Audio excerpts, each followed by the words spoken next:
I thank my distinguished colleague for yielding. Mr. Speaker, the border war, if you want to call it, the war on the border with Mexico now is more than trying to stop illegal aliens from coming across. It's trying to prevent the flood of drugs coming across, and more importantly, keep trying to prevent the spillover of the violence between the drug cartels in Mexico competing and fighting for the control of that trade into the U.S. from spilling over into the U.S. 90% of the cocaine coming into this country comes through Mexico, comes across that border. And no wonder the drug cartels in Mexico are warring with each other and the government in Mexico to control that trade, because there's billions and billions of dollars involved, of course. But already those drug cartels have infiltrated most of the American cities.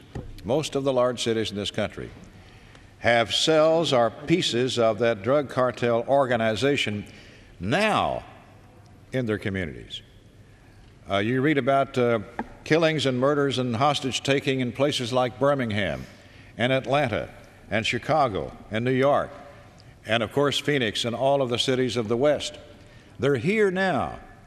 This bill doesn't contain one penny for the FBI, the Drug Enforcement Administration, the Alcohol, Tobacco, Firearms Organization. All of the law enforcement groups in this country are shut out in this bill. And this rule seals it so we can't get into it. And we're ignoring, with our heads in the Cancun sand,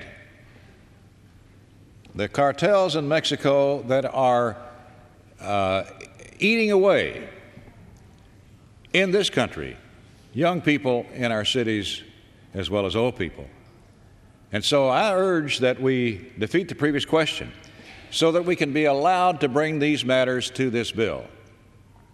And then, failing that, I would hope that we would defeat this rule, because there's no point in sealing us to where we don't have a voice for this extremely important matter. Gentleman's time has expired.